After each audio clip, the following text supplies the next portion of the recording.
សួស្តីបងប្អូនកសិករយើងអ្នកផលិតញាស់កូនត្រីទាំងអស់គ្នាបាទថ្ងៃនេះខ្ញុំបានណែនាំចំណេះដឹងមួយទាក់ទងទៅនឹងការបង្កាត់ត្រីកន្ធរបាទជូនពុកម៉ែបងប្អូនកសិករយើងទេសនានិងរៀនសូត្រតាមផងដែរបាទថ្ងៃនេះខ្ញុំរៀបចំបង្កាត់ត្រីកន្ធរបាទហើយ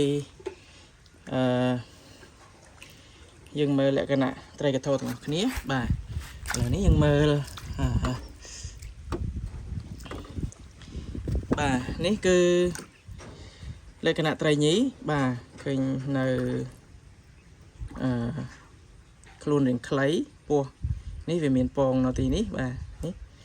បាទខ្លួនរាងខ្លីបាទអូខេអញ្ចឹងយើងដាក់ញីមួយឈ្មោលមួយចូលទៅក្នុងនេះយើងបង្កាត់ជាលក្ខណៈធម្មជាតិណាបាទនេះយើងដាក់ញីចូលមួយបាទ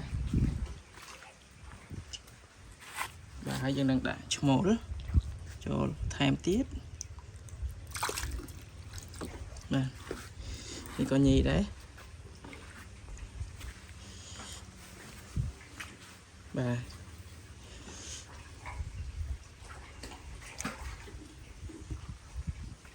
យើងដាក់ឈ្មោលចូលដែរបាទយើងដាក់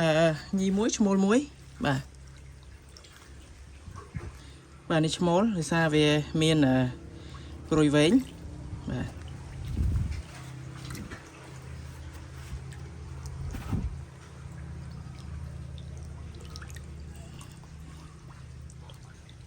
យ៉ា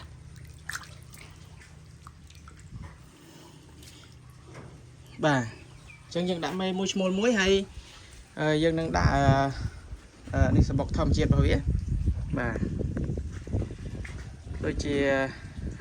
ចកអីចឹងណាបាទបងប្អូន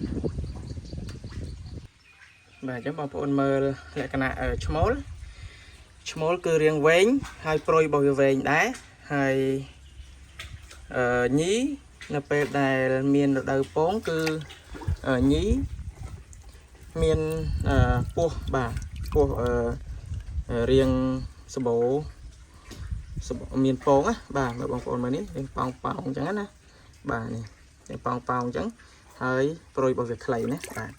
អញ្ចឹងនៅពេលដែលយើងបង្កាត់លក្ខណៈធម្មជាតិនេះយើងដាក់ឲ្យវាដូចធម្មជាតិណាបាទបងប្អូននេះយើងដាក់នេះសើយើងដាក់មកគូហើយបាទអញ្ចឹងយើងដាក់កាផ្លោកនឹងចូលទៅយើងដាក់ចកណាបាទយើងដាក់ចកចូលទៅឲ្យដូចវាលក្ខណៈធម្មជាតិអញ្ចឹងណាបាទអញ្ចឹងយើងបើសិនជាវាមេឈ្មោលរឈ្មោលល្អគឺតែបាទមួយយប់អីយើងឃើញវាមានចេញពងណាបាទអញ្ចឹងបើសិនជាវាអត់ទាន់ល្អទេយើងឲ្យវានៅហ្នឹងក្នុងរយៈពេលមួយថ្ងៃពីរថ្ងៃមួយយប់ពីរយប់អីណាវាមានពងបងប្អូនបាទអញ្ចឹងយើងចាំមើលទាំងអស់គ្នាយើងចាំមើលថាតើវាមានចេញពងដែរអត់ចឹងណាបាទបងប្អូនបាទអញ្ចឹងយើងដាក់ចឹងទៅបាទអញ្ចឹងប្រភេទត្រីកន្ធរគឺវាអត់លោតចេញទេបាទ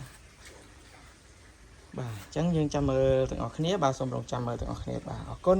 ក្នុងវីដេអូនេះសូមជម្រាបលា